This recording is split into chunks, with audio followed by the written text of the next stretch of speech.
tal, amigos? Buenos días. Desde armas blancas hasta explosivos e incluso un fusil fueron encontrados en el operativo que realizó la policía buscando celda por celda en la penitenciaría del Litoral, descubriendo incluso un taller donde se presume se fabricaban armas artesanales. Una acción que estuvo a cargo de la comandante de la Policía Nacional, la general Tanya Varela, a quien le doy la bienvenida. Los buenos días y las gracias por estar con nosotros esta mañana, general. Gracias, buenos días, Liz. Un saludo a todos los ecuatorianos, pues, y a mis policías que se encuentran ya laborando en todo el país.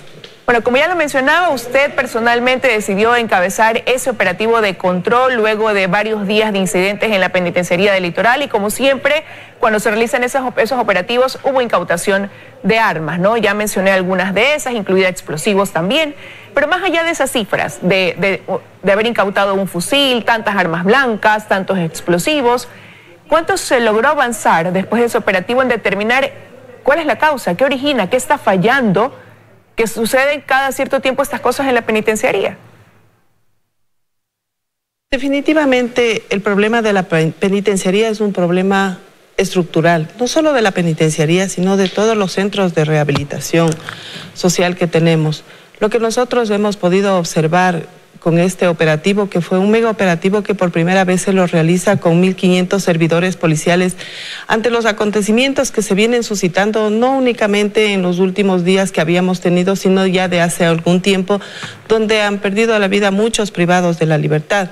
Estas razones nos vio a reestructurar y redireccionar las estrategias, considerando que se hacía únicamente las requisas, las inspecciones en pabellones de manera aleatoria, que eran los que generaban esta violencia. Por lo tanto, al ver que esto se seguía incrementando cada día, tomamos la decisión de realizar esta intervención y este mega operativo para de manera simultánea ingresar dentro de los 12 pabellones. ¿Qué es lo que nosotros podemos ver y podemos observar de esta situación? Que necesita tener un análisis y una visión más holística para poder intervenir de manera integral. Son centros de rehabilitación social y el hacinamiento que existe dentro de los centros no permite que se pueda cumplir esta política de rehabilitación social. Hay que dividir a los PPLs, recategorizarlos, no pueden estar muy cerca o en los pabellones que se encuentren aquellos que han cometido delitos mayores, graves, con aquellos que han cometido delitos menores. Para poder nosotros entender esta problemática se necesita más equipos técnicos que puedan encontrar los factores de riesgo que generan y las causas que generan para que los PPLs dentro de los centros penitenciarios empiecen a hablar de que tienen que sobrevivir y para sobrevivir dentro de estos centros, vincularse a las organizaciones que existen al interior. General, pero ahora, ayúdenos a entender, si bien es cierto es competencia del SNAI y la policía está para brindar ese soporte, ese resguardo, básicamente en los exteriores, ni siquiera en los interiores, al haber entrado, y se lo pregunto porque usted estuvo ahí también, hasta decían, se pudo descubrir lo que se podría tratar de un taller para fabricar las armas clandestinas por los propios privados de la libertad. Era algo que podía pasar desapercibido, era algo sumamente visible, y se lo pregunto porque queremos entender también qué pasa adentro. No hay un control, no hay una supervisión para que no hayan podido en su momento también percibir que ahí mismo se están dando paso a la creación de estas armas que después las utilizan para tener estas riñas entre ellos. Las garitas que nosotros encontramos, más de 10 garitas dentro de los pabellones, son visibles. No las hicieron ayer, no las hicieron hace 2 días, las hicieron hace mucho tiempo, las mismas que la utilizaban para tener el control, la visibilidad del centro penitenciario y desde ahí también operar para poder, en el momento en que se generaban los incidentes, desde ahí con armas largas, con los fusiles que fueron encontrados, es lo que se generaba toda esta violencia. También les permitía a ellos tener el control del ingreso y ver y observar cuando la policía iba a intervenir, ingresando con un gran número de ellos al centro penitenciario. Entonces, estas garitas ya habían sido construidas, por eso es que se tomó también la decisión de destruirlas y sacarlas del centro. El lugar que se encontró no es un taller, no es una habitación, no está dentro de una celda, estaba en un patio, un lugar donde se construían, donde se fabricaban armas artesanales, tenían todos los elementos que se requería para poder hacerlo de manera artesanal. Ellos tienen demasiado tiempo para poder estar pensando en cómo generar todos este tipo de acciones que les permite a ellos fortalecer sus organizaciones. Hoy viven una lucha por la hegemonía del poder. Hoy ellos están sin líderes. Quieren el liderazgo de las cárceles y por eso es el confrontamiento que tienen entre todas esas organizaciones que se han conformado dentro del centro penitenciario, organizaciones que consideramos nosotros que la única manera de desarticularlas es separando a los cabecillas y construyendo quizás o pensando ya quizás en hacer centros penitenciarios mucho más pequeños, más manejables, donde se realice o se pueda generar una verdadera rehabilitación mientras los tengamos juntos. 10.000 privados de la libertad en un centro penitenciario con un gran hacinamiento de más del 20%, va a ser muy difícil que podamos o que se pueda, porque no es competencia de la Policía Nacional, pero esto es un problema que hay que mirarlo de manera integral, donde tienen que todos trabajar para esto. Sí, hay que voltear la mirada hacia allá, ¿no? Pero ya hace algún tiempo, cuando se produjeron estos incidentes donde hubo incluso muertos de por medio ahí al interior de la penitenciaría, se tomó esa decisión de trasladar a otros centros penitenciarios a quienes se consideraban eran los cabecillas de algunas bandas y alejarlos de este centro. Ahora usted dice que hay una pugna también por eso, ha señalado que hay un problema estructural, pero siempre la mirada regresa en quién hace el control inicial, incluso por donde están ingresando estas armas, las que no son fabricadas allá adentro, estos explosivos, este fusil. ¿Cómo puede pasar un fusil sin que nadie lo detecte y después encontrarlo al interior de una celda? ¿Cómo se explicaría eso, general? La Policía Nacional subsidia al SNAI en el control del primer filtro, pero si nosotros hacemos un control en el filtro donde toda la tecnología que hoy por hoy se necesita, los centros penitenciarios ya tienen también que modernizarse, tienen que tener la tecnología para poder ayudarnos como Policía Nacional, que estamos cumpliendo esta función. Están dañados. Entonces, la Policía Nacional lo hace también los registros de manera manual, pero ingresan toneladas de comida.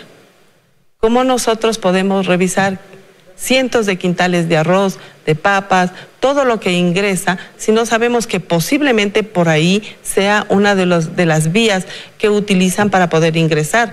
Entonces, quienes están al interior del centro penitenciario, los agentes de seguridad penitenciaria, son los que deberían tener mayor conocimiento de lo que pasa al interior del centro, porque ellos están cerca de los privados de la libertad, no la Policía Nacional. Pero entonces, si ellos están al interior, ellos son los que deberían generar todos los insumos que requieren el director del SNAI para que puedan ser transmitidos a las otras instituciones y tomar los correctivos que se requieren. Aquí, general, usted ha señalado algunos de los problemas y cuáles pudieran ser las posibles soluciones.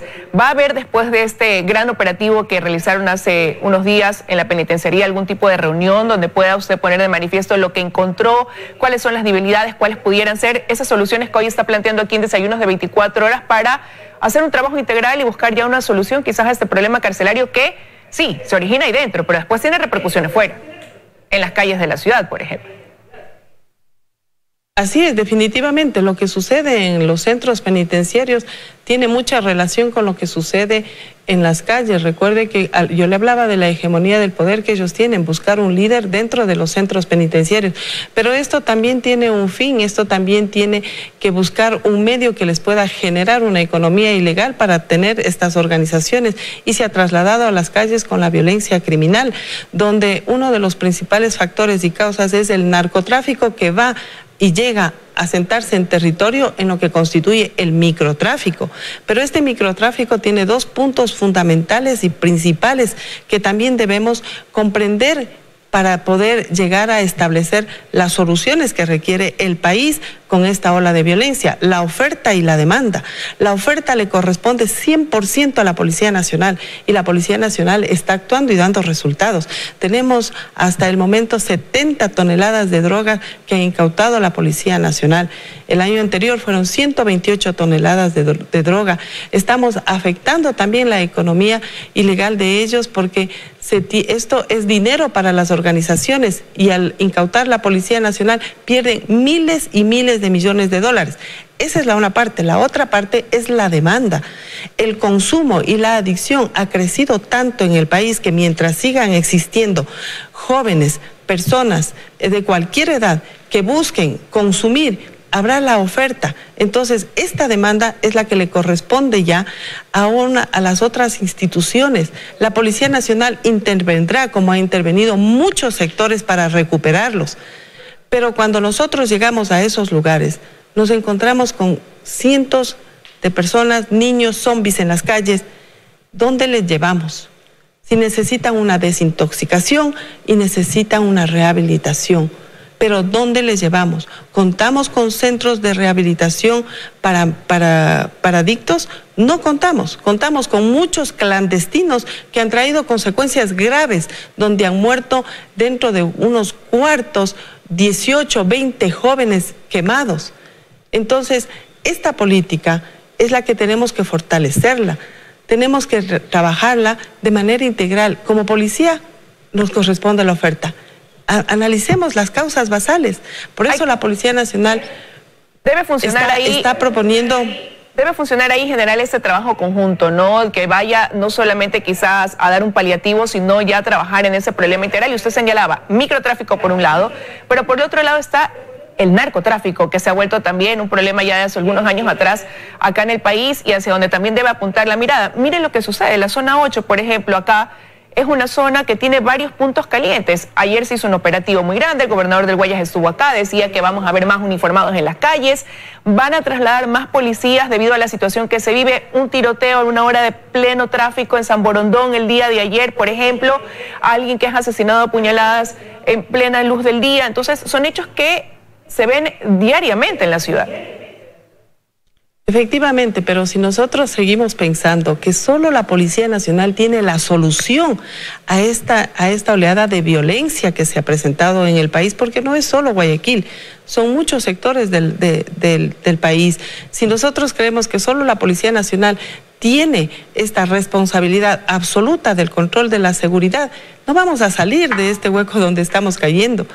Esto implica otros estudios, otros análisis. La violencia ha sobrepasado a la delincuencia. Hoy por hoy hay otros factores que tenemos que ver. La economía, la falta de trabajo que les está llevando a los ciudadanos a ser violentos, a cometer delitos, pero delitos con violencia.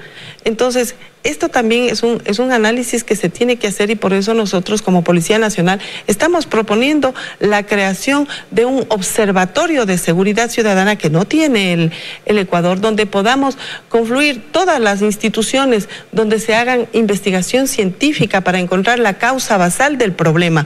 ¿Por qué el Ecuador ha caído y por qué nuestro país, que no es un problema solo del país, es un problema de la región? Si nosotros estudiamos, no solo lo está pasando Ecuador, lo están pasando muchos países de la región. De ahí que una estrategia regional para combatir sobre todo el narcotráfico es fundamental. De ahí que la cooperación internacional es importantísima que nosotros fortalezcamos, es importantísima el intercambio de información, es importante la capacitación, es importante la tecnología, porque ya el patrullaje en las calles no es suficiente. Podremos tener todo Guayaquil en más de 22,000 manzanas, policías, pero eso no va a evitar en gran parte que sigan cometiendo estas organizaciones criminales los delitos que cometen, porque las víctimas, el 87% de víctimas y victimarios son objetivos selectivos que no cumplieron una misión de una organización. El territorio, quieren apoderarse de los territorios del país. ¿Por qué? Porque hay extremadamente una gran cantidad de consumidores que necesitan la droga. Y le voy a dar un ejemplo, Liz, que lo he venido manifestando. 1 kilo de cocaína cuesta $2.500 aquí en el país, pero de ese kilo de cocaína se obtienen 10,000 dosis y cada dosis vale y cuesta $2 en el mercado. Son $20,000 que obtienen de 1 kilo de cocaína. ¿Es rentable este negocio para el narcotráfico? Claro que es rentable, porque no es solo 1 kilo, son 18 toneladas que la policía incautó para el consumo interno aquí en el país. El problema está bastante esclarecido, enfocado, determinado. Hay que trabajar en la solución para eso. Y ahí valdría aplicar esa política conjunta del eslogan que tiene este actual gobierno, ¿no? El gobierno del encuentro, para juntos poder buscar una solución a ese problema, que es lo que el país espera. Ahora, quiero aprovechar, general, y hacerle una pregunta sobre otro tema. En los últimos días hay políticos bolivianos que han denunciado que el Ecuador envió armamento en el 2019 al gobierno de la expresidenta Áñez. Incluso un asambleísta por UNES, Fausto Jarrín, ha pedido que la Fiscalía investigue esto. Quisiera preguntarle si efectivamente la policía prestó este armamento, como dicen los bolivianos. Bueno, he escuchado con mucha atención todo lo que han manifestado los asambleístas y quienes se han referido a este tema de la prestación que hizo la Policía Nacional del Ecuador a la Policía Nacional de Bolivia, donde han hablado específicamente de material de guerra, han hablado de armamento que la Policía Nacional no utiliza para el control del orden público.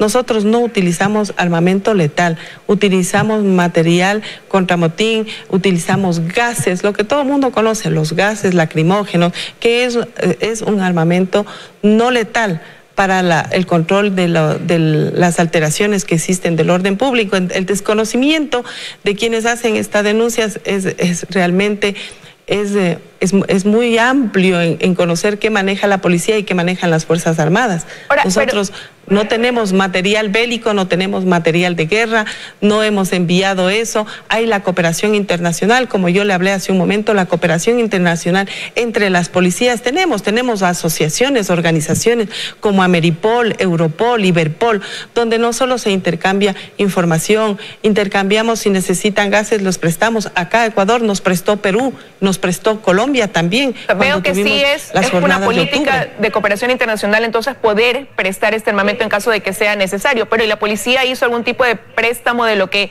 sí tiene o maneja, como usted decía, no armamento de guerra, pero a lo mejor balas, gases lacrimógenos, algún tipo de estos implementos? Municiones no hacemos. Únicamente lo que tiene que ver con armamento no letal, como son los gases. Entonces esto es importante, la cooperación internacional existe bajo los protocolos que también están establecidos.